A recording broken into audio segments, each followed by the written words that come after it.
వ్యవస్థపై భారీ ప్రభావం. ఎస్. Inter board show cause. ఇష్టారాజ్యంగా వ్యవహరిస్తున్న ప్రైవేటు కళాశాలలు అనుమతులు ఒకచోట నిర్వహణ మరో చోట. రంగారెడ్డి హైదరాబాద్ పరిధిలో అడ్మిషన్ల దందా. నోటీసులతోనే సరిపెడుతున్న అధికారులు. వరుస ఫిర్యాదులు చేస్తున్న నో యాక్షన్. 2 ఏళ్లుగా పెనాల్టీలు విధించడానికి వెనుకడుగు. కాలేజీ ప్రోగ్రామ్స్కు ఆఫీసర్లు వెళ్తుండడంపై విమర్శలు. అబ్బా భలే భలే భలే ఎప్పిరు. షోకాజ్ నోటీసుల వరకే పరిమితం. కాలేజీలని సీజ్ చేయరు, ఏమనరు. కానీ మా ప్రొఫెసర్ కాసిం సారు భలే భజన చేస్తాడు మా రేవంత్ అన్నకి. రేవంత్ రెడ్డి గారికి 2 పిల్లలు ఉన్నారట, 2 భార్యలు ఉన్నారట. ప్రేమించి పెళ్ళి చేసుకున్నట ఒకరిని. ఇంకోళ్ళని ఎవరిని ప్రేమిస్తురు? ఇది మా కాసిం సార్ చెప్పేది. మళ్ళీ ఈడ ఉన్నది మీ ఇంటర్ బోర్డు వ్యవస్థ గిట్లున్నది. నిజంగానే సరస్వతి పుత్రుడు ఆయన ప్రేమిస్తే మరి ఆయన విద్యాశాఖ మంత్రి ఆయనేగా. ఎవరిప్పుడు విద్యాశాఖ మంత్రి? రేవంత్ రెడ్డి గారు. మరి ఆయన విద్యాశాఖ మంత్రి అయ్యి విద్యాశాఖ గిట్ల నిజంగానే విద్యను ప్రేమిస్తే, సరస్వతీదేవిని పూజిస్తే, సరస్వతీదేవిని ప్రేమిస్తే విద్యాశాఖ ఇట్లెందుకు తగలాడుతుంది?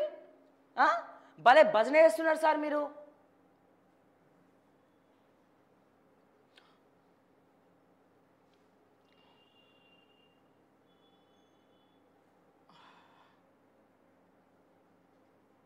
ఇగో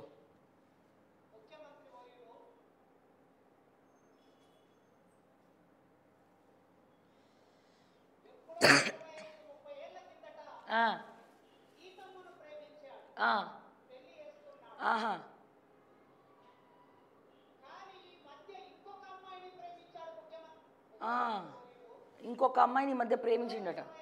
సౌండ్ రావట్లేదా?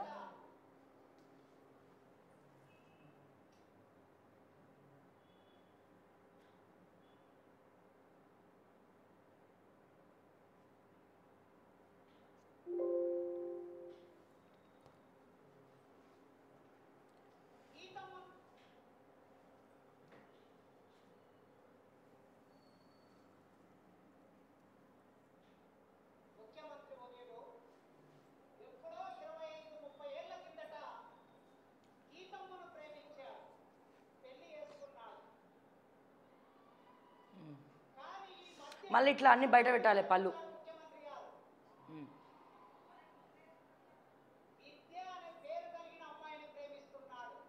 పాప మన షాక్ అయ్యిండు.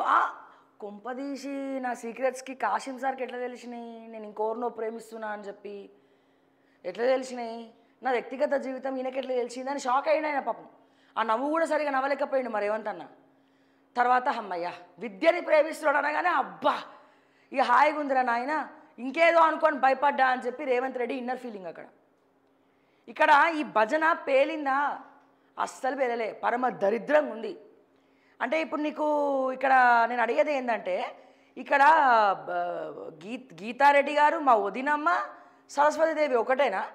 గదేం పోలిక అండి, చిత్త పోలిక. గీతమ్మని ప్రేమించి పెళ్లి చేసుకోండి 30 సంవత్సరాల క్రితము, ఇప్పుడేమో సరస్వతీదేవిని ప్రేమిస్తుండట. ఏమన్నా పొంతానా, ఏమన్నా పోలిక ఉన్నదా? అదేదో కామెడీ చేద్దాం అనుకున్నాడు, ట్రాజడీ అయింది అక్కడ కాస్త. అక్కడ రేవంత్ రెడ్డి గారికి కూడా టెన్షన్. ఏమని టెన్షన్ రేవంత్ రెడ్డి గారికి? ఏం టెన్షను? ఏంది నేనా గీతారెడ్డిని కాకుండా ఇంకోళ్ళని ప్రేమించిన ఎవరబ్బా అని నన్ను ఆలోచించే లోపల ఈయన సరస్వతీదేవిని ప్రేమించాడు అని చెప్పాడు కథం. అప్పుడు కానీ మా రేవంత్ అన్న ప్రశాంతంగా లేడు అప్పటిదాకా. ఎవర్రా నాయన నాకు తెలియకుండా అని చెప్పి ఆయన ఇదైపోతున్నాడు. మరి ఇంత భజన చేస్తున్నారు ఏం సార్? కాసిం సార్ నుండి మేము ఎక్స్పెక్ట్ చేయలేదు అసలు. ఆయన ఎంత గొప్ప మనిషి, ఎంత బాగా ప్రతిదాన్ని ఖండిస్తూ సమాజహితం కోసం మాట్లాడే వ్యక్తి. ఈ రోజున ఈయనని మీరు విచ్చలవిడిగా పొగుడుతున్నారే. ఎప్పుడు ఏ పార్టీ అధికారంలో ఉన్నా, బీఆర్ఎస్ అధికారంలో ఉన్నా, ఇవాళ కాంగ్రెస్ ఉన్నా, రేపు బీజేపీ ఉన్నా మనం ప్రశ్నించడం మానద్దుగా. ఎందుకు మానాలే ప్రశ్నించడం? ఇక్కడ ఫెయిల్ అయింది సిస్టము. ఓయూ విద్యార్థులు కడుపు కాలుతుంది. ప్రతి ఒక్కరు ధర్నాలు, ప్రతి ఒక్కడు నిరసన వ్యక్తం చేసిండు. ఆ 1000 కోట్లు ఏం చేస్తారు ఇప్పుడు? దేనికి ఖర్చు పెడతారు? మా ఓయూ డెవలప్మెంట్కి దేనికి ఖర్చు పెడుతున్నారు? మా నిరుద్యోగుల పరిస్థితి ఏంది? పీజీ కోర్సుల పరిస్థితి ఏంది? ఓయూ పిహెచ్డీల పరిస్థితి ఏంది? ఇవన్నీ మాట్లాడాల్సినటువంటి అవసరం ఉన్నది. నిన్న ఒక జీవో అయితే రిలీజ్ చేసి పడేసారు. 1000 కోట్లు ప్రకటించిన రేవంత్ రెడ్డి. ఆ 1000 కోట్ల కోసమా ఈ భజన? రేవంత్ రెడ్డిని భజన చేస్తే జై రేవంత్, జై జై రేవంత్ అని భజన చేస్తే 1000 కోట్లు ఇస్తాడా? క్రెడిట్ అయినాయా? ఓయూ అకౌంట్లో డబ్బులు పైసలు పడ్డాయా? ఇంకా ఒట్టి లెటర్లే చేతిలో పెట్టిరా, పైసలు కూడా చేతిలో పెట్టిరా?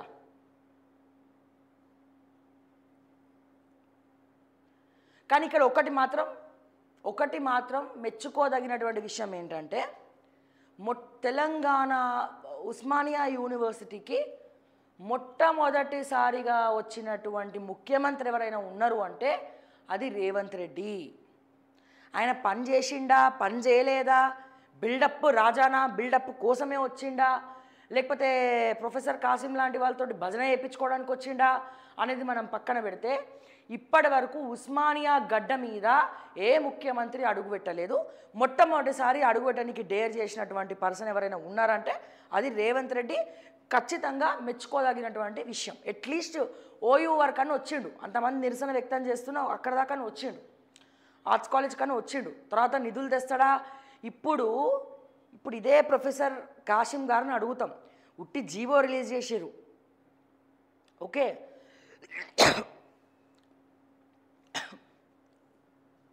కానీ బట్టి గారు రిలీజ్ చేస్తారా ఫండ్స్?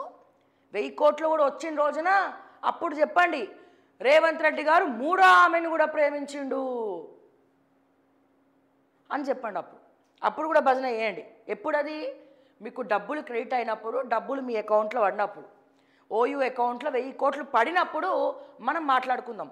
ఉట్టి లెటర్ల మీద మాట మీద కాదు. మూటలు వచ్చినాయా లేవా అనేది చెప్పండి.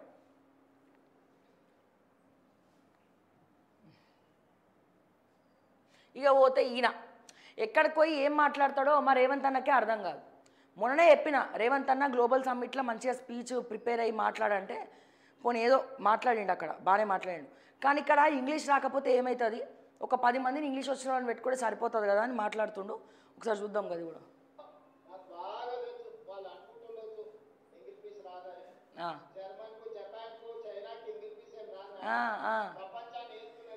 అది ఇంగ్లీష్ కూడా కాదు, అది కామెడీగా ఎంగిలి పీస్ అంట. ఈయన తినే ముక్కలు ఎంగిలి పీస్ లాగా.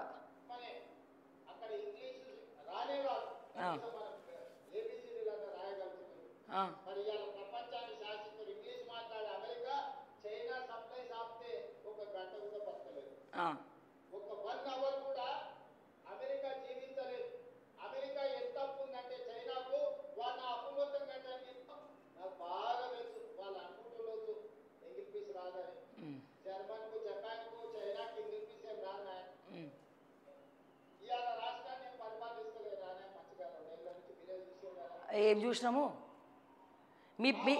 మీ పరిపాలన ఎట్లుందో మళ్ళీ వీళ్ళు నవ్వుతున్నారు. ఈడ ఇంగ్లీష్ రాకపోయినా, ఇంగ్లీష్ రాకపోవడం తప్పు కాదు రేవంత్ అన్న. గతంలో చాలామంది ముఖ్యమంత్రులకు ఇంగ్లీష్ రాదు, పెద్ద ఫరకు పడదు నీకు రాకపోయినా. కానీ అట్లీస్ట్ పరిపాలన వచ్చి ఉండాలిగా, నిలదీయడం అని వచ్చి ఉండాలిగా, మంచి చేయడం అని వచ్చి ఉండాలిగా, అడ్మినిస్ట్రేషన్ అన్న వచ్చి ఉండాలిగా, తెలంగాణ ప్రజలకు సంక్షేమ పథకాలు ఇచ్చిన హామీలు ఇవ్వడం అన్న వచ్చి ఉండాలిగా, బూతు లేకుండా స్పీచ్ మాట్లాడడం అన్న వచ్చి ఉండాలిగా, అహంకారం తగ్గించుకోవాలిగా. ఇవన్నీ ఒకడన చేసినావా? ఈ గుండెల మీద చేసుకొని చెప్పు. ఈ 2 నెలల నుంచి పరిపాలిస్తలేనా అంటే ముఖ్యమంత్రి కుర్చీలో పోయి ఉత్తుత్తి ఇట్లా కూర్చోవడం కాదు రేవంత్ అన్న. ముఖ్యమంత్రి కుర్చీలో కూర్చోవడం ఎవడైనా కూర్చుంటాడు, కానీ ఆ మార్పు క్రియేట్ చేయడం అనేది గొప్పతనము. 4th సిటీ గ్లోబల్ సమ్మిట్ చేసివి, భోజనాలు పెట్టినమాయ్యా? ఎంతమంది ఆకలితోటి రోధించినారు. ఈ పాపం ఎవడికి? మీ కాంగ్రెస్ గవర్నమెంట్కి కాదా? 100 కోట్ల రూపాయల ఖర్చు పెట్టినాం, నన్ను ఓసిన పైసలు రావంటో 100 కోట్ల రూపాయలు గ్లోబల్ సమ్మిట్కి పైసలు పెట్టినాం. ఓకే, మరి వచ్చినోడికి కడుపు నిండా భోజనం పెట్టినాం రేవంత్ అన్న? చాలామంది వచ్చిర్రు, వాలంటీర్స్ వచ్చినోడికి కడుపు నిండా భోజనం పెట్టిరా? ఐటీ శాఖ దుద్దిల్లా శ్రీధర్బాబుని అడుగుతున్నా, ప్రిన్సిపల్ సెక్రటరీని అడుగుతున్నా, ఎంతమందికి కడుపు నిండా భోజనం పెట్టిరు మీరు? పాయింట్ నెంబర్ 1 నేను అడుగుతున్నా, అది గ్లోబల్ సమ్మిటా, రియల్ ఎస్టేట్ బిజినెస్ చేసుకొని పిలిచినవా?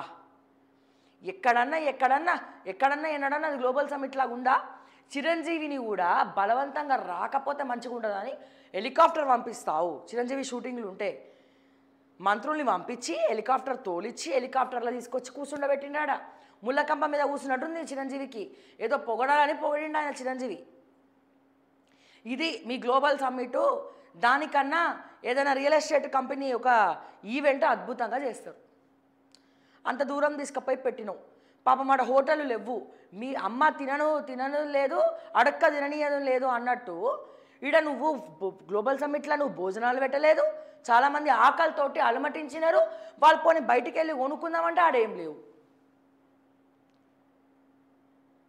ఎట్లా ఉందంటే నువ్వు ఎంత గ్రాండ్గా పెళ్ళి చేస్తే ఏంది, పంచభక్ష పరిమాణాలు లేవుగా.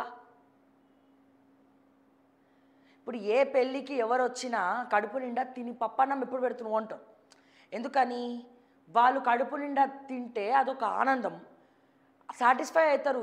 ఏమి చేసినా సాటిస్ఫై అవ్వని వాళ్ళు ఇంటికి వచ్చినప్పుడు పంచభక్ష పరిమాణాలు ప్రేమ ఆప్యాయత కలిపి గౌరవంగా పెడితే అది సక్సెస్. కానీ నువ్వు అక్కడే ఫెయిల్ అయినావు. గ్లోబల్ సమ్మిట్లో కూటికి గతి లేకుండా అయిపోయింది మీ గ్లోబల్ సమ్మిట్. పాడుగాను రియల్ ఎస్టేట్ బిజినెస్ చేసుకున్నట్టు అయింది. ఆడ ఫోర్త్ సిటీలో భూములు అమ్ముకొని కందని పిలిచినట్టున్నది. ఎవడి సొమ్ము ఎవడిస్తున్నాడు? మా తెలంగాణ భూములు కంపెనీలకు ఎందుకు ఇస్తున్నావు నువ్వు? అది తక్కువ రేట్ల. దాంట్లో మీ కమిషన్లు ఎంత?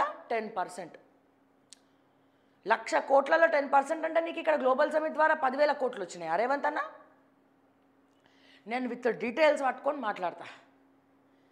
దావోస్ పోయినావు 3 లక్షల కోట్లు 2 లక్షల కోట్లు అని చెప్పి విర్ర విగినరు నువ్వు ఇంకా శ్రీధర్ బాబు ఇద్దరు. ఎన్ని కంపెనీలు వచ్చినాయి? ఎన్ని శంకుస్థాపనలు చేసిర్రు? ఎన్ని పెట్టుబడులు పెట్టిర్రు? ఆ పెట్టుబడుల వల్ల మా తెలంగాణ ప్రజలకు ఏంటి ఉపయోగం?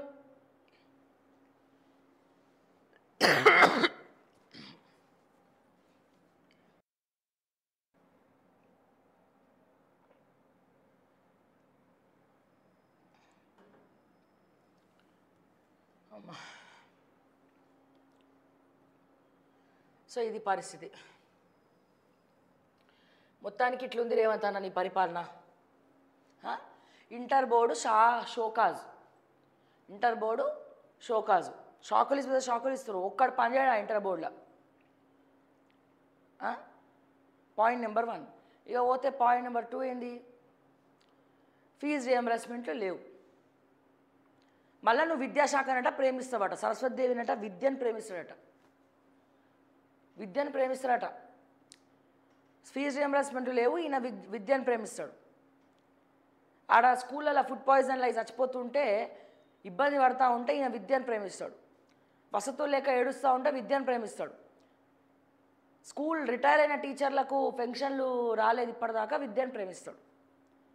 అడ్మినిస్ట్రేషన్ చేయనీకి వస్తలేదు, ఈయన విద్యను ప్రేమిస్తాడు. భలే చెప్తారు సార్ మీరు. ఫస్ట్ ఆ కాలేజ్ నా దమ్ము ఉంటే రేవంత్ రెడ్డికి నారాయణ శ్రీ చైతన్యాన్ని సీజ్ చేయమని తెలంగాణలో, అప్పుడు చెప్తా రేవంత్ రెడ్డి నిజమైన నాయకుడు, ఈయన విద్యను ప్రేమిస్తాడు అని చెప్పి నేనే రేవంత్ అన్న ఇంటికి పోయి ఒక పళ్ళం పెట్టి దాంట్లో రేవంత్ రెడ్డి కాళ్ళు కడిగి నెత్తిన పోసుకుంటా నీళ్ళు. దమ్ములుంటే కాలేజీలను సీజ్ చేయమను, నారాయణ శ్రీ చైతన్య కార్పొరేట్ చదువులను అరికట్టమను తెలంగాణలో దమ్ముంటే.